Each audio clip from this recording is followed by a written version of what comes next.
All right, it's week 12. We are back for Trap Game Thursday. There are a couple of good games that are sneakily going to be trapped, maybe outright traps. Who knows? We got Alex Donno of Locked on Miami here who's going to talk to us about a few of these coastal teams that may give people a run for their money. Let's talk about it on today's show. You are Locked On ACC, your daily podcast on the Atlantic Coast Conference. Part of the Locked On Podcast Network, your team every day.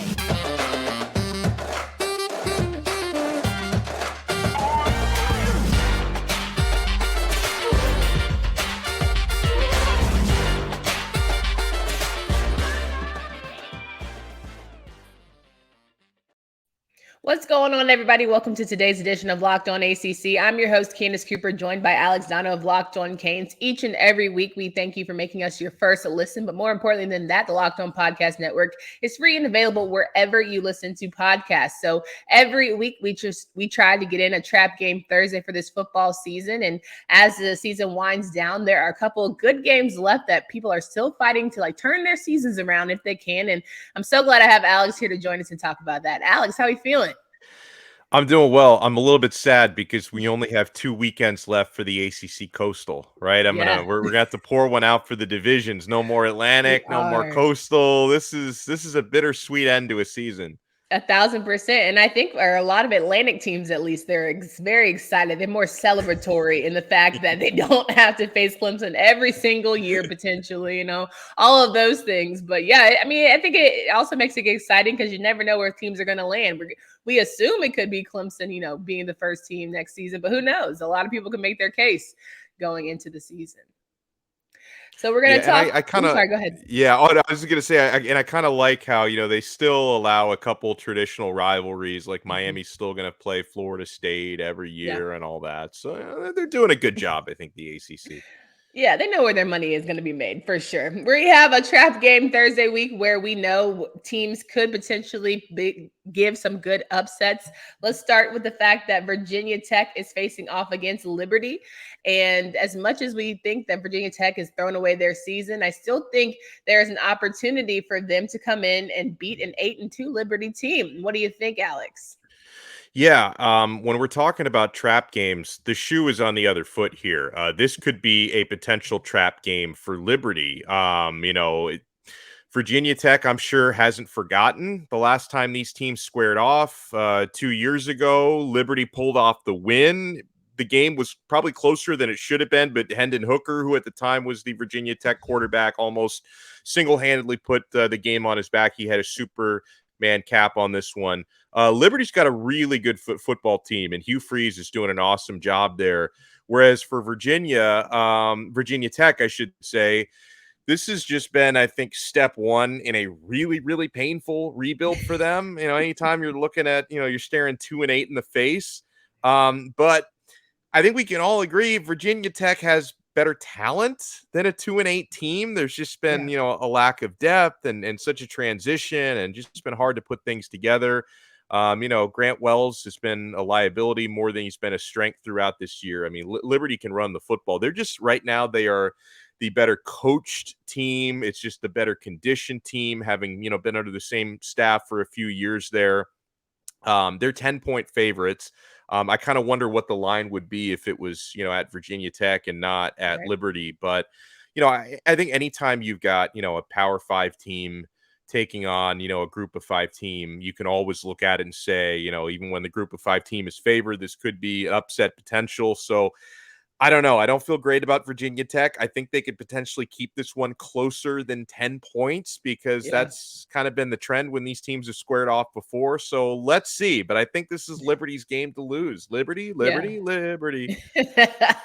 And as someone who is also experiencing a tough first year from a first-year head coach, do you see potential and growth in this Hokies team? Because a lot of people are saying, I don't know if the horses are in the stable. I don't know if Pride has it. And some people say, hey, give it time. The way they're saying for Miami, give it time. Do you feel like there is still some patience that needs to be had for these Hokies? Yeah, and Miami's a good comparison to make because before the season started, a lot of us thought, maybe Miami's a little bit closer to like a USC than they are to a Virginia Tech, but I think Miami's closer to a Virginia Tech. Like I think in the case of Pride, the same thing. I say with Cristobal is you come to realize that there's maybe not as much talent as you thought, and then the talent that is there isn't going to respond to the coaching the same way. I mean, there's been a lot in that regard going on with Miami, as I'm sure there is as well in Virginia Tech. So I think Pry is the right man for the job. I think it's just going to take a lot of roster turnover. I think they're going to have a lot of players enter the portal. They're going to try to bring in some guys in the portal, try to get as many bodies as possible in the 2023 recruiting class, and just cycle in your guys. Cycle in the guys who understand what you're trying to build, who actually sign up to play for that coaching staff, so you get more unity. And I think we all want, because Virginia Tech, I mean, I go back to the Big East days, Candace, when, Miami was going head to head with really good Virginia Tech teams every single year, and there were really good Miami teams every single year.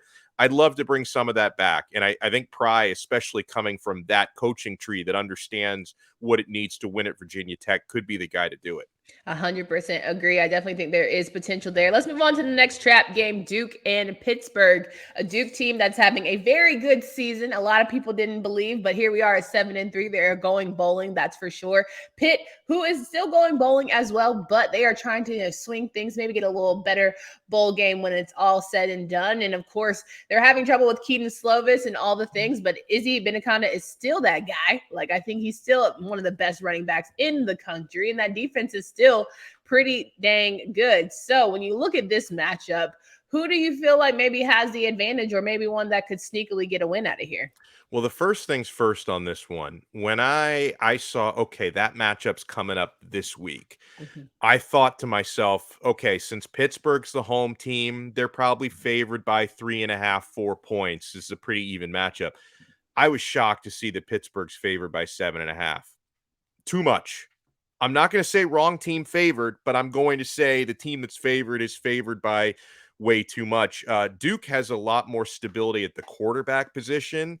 That can take you a long way. I think Izzy Abanikanda, who I think is already over 1,200 yards this year, if I'm not mistaken, he's just been tearing it up. Like, he's been tearing it up. He's got 1,207 yards, 17 rushing touchdowns. I mean, he's the ultimate cheat code. I think he's the reason why Pitt's going to win this game. But I've watched Duke several times. I watched them put Miami through the wood chipper. I'm so impressed with Riley Leonard, and I think that this has all the makings of a game that's going to be close. It might be a shootout with Pittsburgh doing most of their damage on the ground, and Duke as well on the ground. I mean, Leonard does that, but he can also throw. So I think this could end up being a close game and probably decided by 3 or 4 points, not 7 or 8 points. Yeah, absolutely. I think what's been great about both teams this season is it hasn't been extremely flashy besides Izzy. It's been very much fundamentals, pound the ball, do what you have to do, especially for Duke. There's nobody that you say, oh my gosh, he's the Biletnikoff Award recipient should be, or there's a running back that we are just, on a tear, or even a quarterback situation. But Duke is getting it done. They're figuring out ways to win. And with this Pitt team, going up there to Pittsburgh is not going to be easy, but maybe they'll figure out how to get a dub. I agree that it's going to be a good one. Yeah, I guess so. Okay, I was going to say the only thing I need to check is the weather. But no, it looks fine. I'm looking at the weather report right now for Pittsburgh, PA, 40 degrees and sunny skies. I think Duke can handle that. I mean, if is it that was fine to you? like 40 degrees? That's fine to you. I would cry at 40, but that's just me. Well, yeah, but I figure, and listen, for me, it's more like 65 is more my wheelhouse. Like that's like a nice. I don't know. I just figure like the temperatures aren't freezing. The skies are going to be sunny. I could see if it was some terrible weather game because my sister used to live in Pittsburgh, and I visited once, and it was like 16 degrees in March. I wanted to cry. It was painful. Yeah, it was that painful. is awful. Oh my goodness. Yeah. I absolutely don't do cold weather well, but I certainly am rooting them from afar in my nice warm snuggie. That's a definite. We're going to talk about a couple more trap games here, but first I want to remind you guys about our friends at Nugenix. Listen, we want to have the fact that if you're trying to get a dad bod, feeling less than your old self, you don't want to have time to work out, but you want energy in the body that you once had. Maybe ladies, you're trying to get right for the summer. They say summertime bodies are made in the winter. Listen, it's not your fault. As men and women, our bodies naturally lose free testosterone, the quote unquote man hormone. It happens to every man and woman, and it can make it more difficult to stay in shape and be energetic and active. Listen, at the end of the day, what you have to do is get with products that can certainly help you. Nugenix Total T contains man-boosting key ingredients like testosterone. It has been validated in 5 clinical studies shown to boost free testosterone levels in men. Because Nugenix is Total T boosts free testosterone that aging process robs, you'll feel stronger, leaner, with more energy and drive. Now get a complimentary bottle of Nugenix Total T when you text college to 231-231. Text now and get a bottle of Nugenix Thermo, their most powerful fat incinerator ever, with key ingredients to help you get back in shape absolutely free. Text college 231-231, college 231/231. Texting enrolls you into recurring automated text messages. Consent not required to purchase. Message and data rates do apply. All right, Alex, if you want some Nugenix, get your body right and all the things. I need it. I'm getting older. There you go. I'm needing it now. All right, we transition here. We have Boston College on the docket. They play Notre Dame. I don't think that won't be a trap game by any means, but crazier things have happened. We've seen a Boston College team upset people on homecoming, or not homecoming, senior night, no less. So you never know with this team. Who can really say how Boston College can perform but Boston College? Yeah, and Boston College, they've gotten a couple of decent results this year. And the other thing about that's a rivalry, right? I mean, Boston College, Notre Dame, that's one of those, because I'm pretty chummy, believe it or not, with a Notre Dame alumnus. It's like cats and dogs. I don't know how we get along. And he's always like, you know what? I never count BC as an automatic dub. Now, he usually says that about better Boston College teams than this year's version. And Notre Dame they've been legit the last several weeks. After the start that they had, I thought that team was going to be in the toilet this year, but they turned it around in a hurry. To me, they're just too strong, too physical. They don't make enough mistakes. But like you said, senior day, BC versus Notre Dame, strange things can happen. And I think that ultimately, like, it just speaks to a team that's having a rough year, but we're able to get a good win against NC State. Maybe they can just figure out, despite the health issues that they're having, because, the flu is never fun, maybe they can just figure out how to make the game competitive. So, again, see the growth and potential of Hafley and the boys and where we can potentially see them next season. Now we move on to Miami and Clemson, a Clemson team that has seemed shaky but has been able to pull out wins. They're so far right now 9-1. Which everyone, it's, you get to a point where the standard is 9-1 is bad. They're number 9 in the college football playoff right now, but there's still technically a chance, all that good stuff. Now, this Miami team can certainly hurt some feelings if they so choose. Is it going to happen? I would like the man of himself, Locked On Canes, to let us know.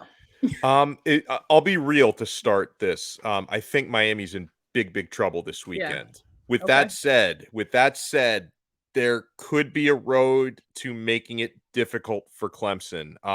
It would take a minor miracle for Miami to actually win the game. But here's what Clemson could be most concerned with. Now, you can look at this either way, because when you're facing a freshman quarterback, when you've got a defensive line like Clemson's, you could say, well, this is a huge advantage because we can rattle this kid. I'm sure that's what they're thinking. But when you're facing someone like Ja'Carri Brown, who I think is going to be the starter for Miami for the second consecutive week, that's going to be one of those game time decision things that, coaches love to do. But I think Ja'Carri Brown's going to start. There's not a lot of film on him, which obviously makes it a little bit more difficult for Clemson to prepare. And he's a little bit of a wild card because he does run the football exceptionally well. And that adds a dimension to Miami's running game that they certainly struggled a lot more before Brown started to get playing time. For the first few weeks that he burst on the scene, he's a true freshman, so they brought him along slowly. The first few weeks we saw him, it was situationally. A lot of third downs and shorts.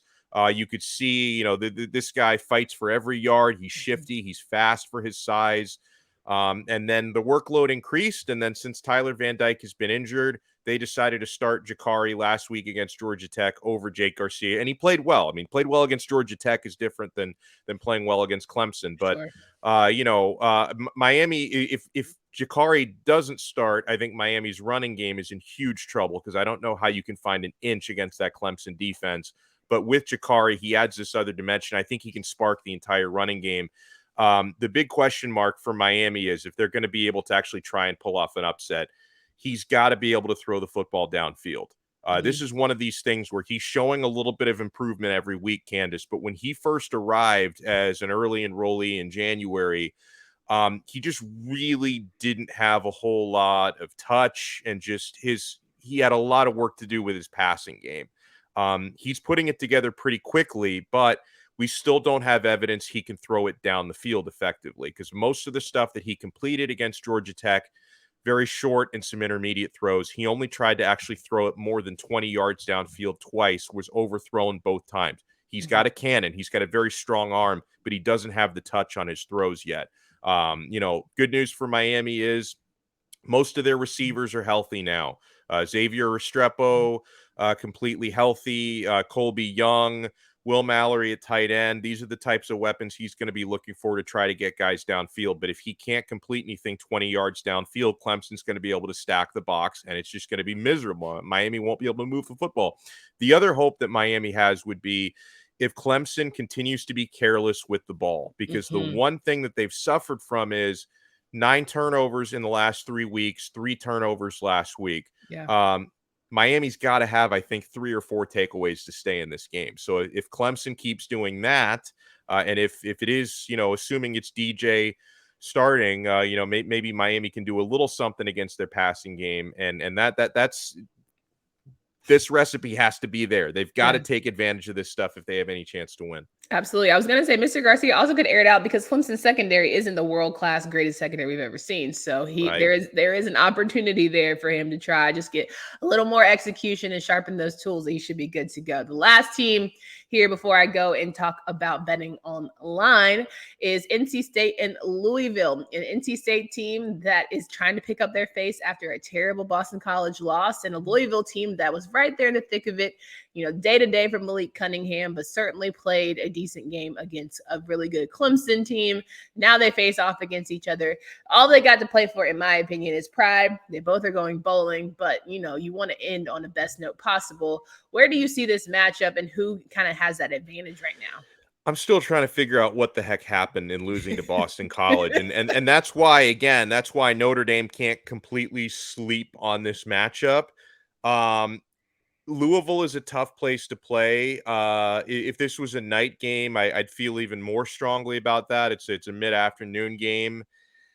I'm going to give NC State the benefit of the doubt based on what I've seen throughout the entire season. I think the Wolfpack are the better team, so I think the wrong team is favored here. Louisville is favored by 4 points. They've proven me wrong before. Yeah. I've done pretty well picking NC State wins throughout the year. I guess I haven't done as well picking Louisville wins because they seem to win when you least expect them to. Yeah. So I don't know. I give NC State the advantage here. I just think they're the better team, and maybe they can take advantage of a banged up Malik Cunningham. I lean to NC State for a close win. Same. I think I just would like them to play a little pissed off, right? I think Tim Beck is going to have to figure out how to get that ball to Thayer Thomas. I think they're going to have to if Devin Carter is not playing, how do they, utilize their other receivers and utilize the young guys? And, MJ Morris certainly has starting to show that he is still a freshman and figuring things out. But, that confidence still has to be there. That defense is sound. We know that sometimes bad play calls, happen, but can they just keep it rolling? Next play, all the things, not get too caught up in the mental of it. So there's still a lot of good football for them, and it remains to be seen how they'll finish, but I'm hoping that it, ends up being a good one. BetOnline.net is your number one source for all sports betting info, stats, news, and analysis. Get the latest odds and trends for every professional and amateur league out there, from football to basketball to soccer and esports. We've got it all on betonline.net. And if you love sports podcasts, you'll find it at BetOnline as well. They're always the fastest and easiest way to get your betting fix. Head to the website or use your mobile device today to learn more. BetOnline is where the game starts. So we're finishing the show up here with Locked On Canes host Alex Donno, and we are talking through trap games of this weekly matchup in week 12 for the ACC. Coastal Carolina and Virginia will not be playing. They canceled their matchup. And just terrible. And because I'm sure you mentioned it this week, but since this is my weekly appearance on Locked On ACC, I was crushed and I was gutted. I'm at a loss. Like I've been praying for the entire community. Virginia football, Virginia campus life, and for that entire community of Charlottesville, no one should ever have to go through that. Yeah. I couldn't believe it. Absolutely. It's just senseless. It's unimaginable. And just to try and pick up the pieces, especially with, 18 to 22-year-olds who are still figuring out life in a lot of ways and trying to ask them to, keep moving forward and, play football when football is just not the most important thing right now. Certainly hope that they can bounce back, and whether they finish out the season or not, I think it's already been a hard enough season. And this certainly doesn't help. I hope they get the opportunity at least to have, a senior game, take their seniors out, right, or figure out a way to honor those seniors who have done so much for the program. But we'll certainly stay close to that and update y'all as we know more. Now, Georgia Tech and North Carolina, a North Carolina team who is already in the ACC championship game, but are they going to be as hungry? They got punched in the mouth last season by Georgia Tech. Can they figure out how to get that lick back and win this matchup? They certainly have a good quarterback at the helm who is making his case for Heisman candidacy. And I'm just saying, just finish it out. Don't look too far ahead. Don't look at Clemson. Just go game by game. Yeah, Georgia Tech's been a tough one to figure out because something that they had done really well until they faced Miami was winning the turnover battle, turnover margin being plus 22. And then they go out there and they commit 4 unanswered turnovers against Miami. I mean, I would like to think that that's one of those things. I'm sure Georgia Tech fans are like, how did we turn it over 4 times? Where Miami fans like, amazing, we forced 4 turnovers. Cam Kinchins was incredible getting those 3 interceptions against Georgia Tech last week. Yeah. So, their pattern this year has been taking care of the football, and forcing turnovers on the other end are things they've done really well this year. So that's obviously something they can try to take advantage of a North Carolina team that kind of doesn't really have anything to play for, like you said. Also, Coach Key, they're very conservative with, their fourth down situations, because it's one of those things where it's like you see a lot of teams in college and the NFL, they'll go for 4th and shorts right now. It's like it's almost more common than not. Georgia Tech didn't get that memo. It's like 4th and a half yard at the 45. They're punting it.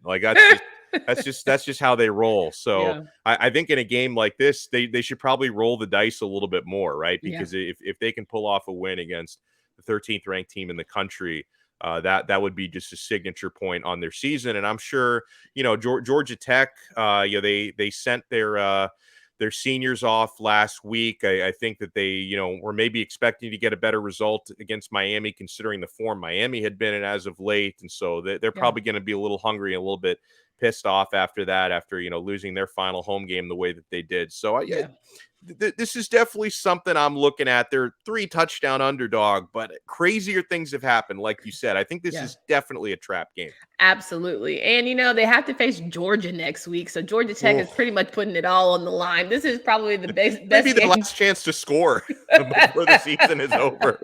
No, legitimately. We all know that one is going to be a barn burner. So I'm hoping that they can make this one close. Let the seniors go out right, because we know the next one is going to be very interesting. But from a Carolina perspective, everyone is complaining about us being 13th and not being higher and all the things, blah, blah, blah. Okay.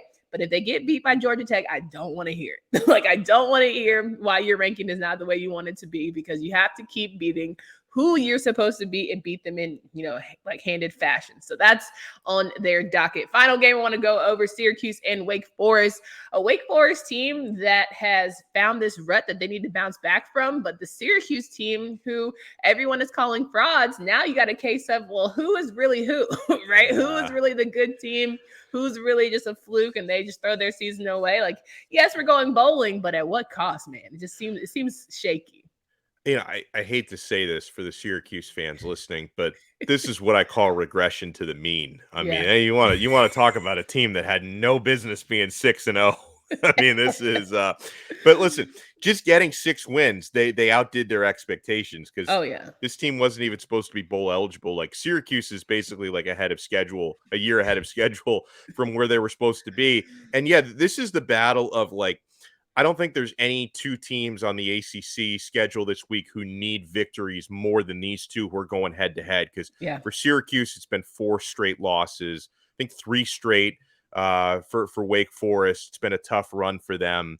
Wake, to me, despite their struggles, Hartman is still playing like that dude. Sam Hartman has still been really good.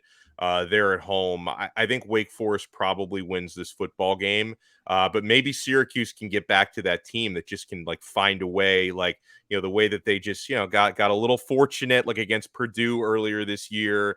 Good things happen when you play tough defense and when you don't make mistakes. So if they can go back to that, they can make a game of this. But I think this is Wake's game to lose. Absolutely. And I think it's just that speaks to what Syracuse always has around them. Like the health of their team really is dependent on how good or bad they do. If they do not have a healthy quarterback, if they don't know who their quarterback is, if their defense isn't sound and they don't have the horse in the stable, they just like the depth is not there. And I'm just hoping they can figure it out for a couple more games because they desperately need some wins. So I think it's going to be great for Wake Forest too, to just mentally get back into it. The turnovers and just how they are normally like the perfect team that we talk about in the ACC. It has not been the case, and it's head scratching a bit. But I also know Dave Clawson would blame a lot of that on the refs because the poor play calling or ref calling, officiating, I should say, has certainly reared its ugly head. But that's the ACC for you. Thank you. ACC officials are the worst. Like, and so it's like whenever Miami plays, like I'm relieved when they get somebody else's crew. Like I'm like, oh, thank goodness it's an SEC crew today. It's amazing to me how I don't know whether they like get a bad bunch every year or they're just like, this is how we do. Our standard is, terrible, but I've never seen a Power 5 conference have more struggles from officiating standpoint in my life. Never. And even when they do get a call right, it's always like 10 extra minutes of review. And it's like, why did it take you got it right. Congratulations. Why did it take 2 extra commercial breaks to do it?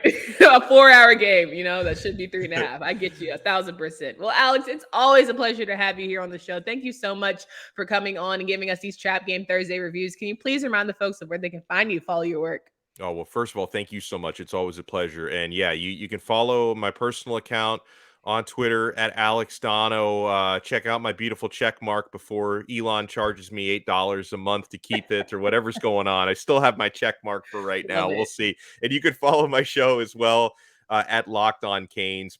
Most of the college football tweeting I do comes from the Locked On Canes account, so make sure to follow us there. And check out Locked On Canes every day, Apple Podcasts, Spotify, YouTube, wherever you get your pods. No doubt. Guys, come back tomorrow. We'll have best bets with Drizzy Drake from Locked On Seminoles. Maybe he'll have some good luck as he gets ready for a really good matchup going into the weekend. For Candace Cooper and Alex Donno, until next time.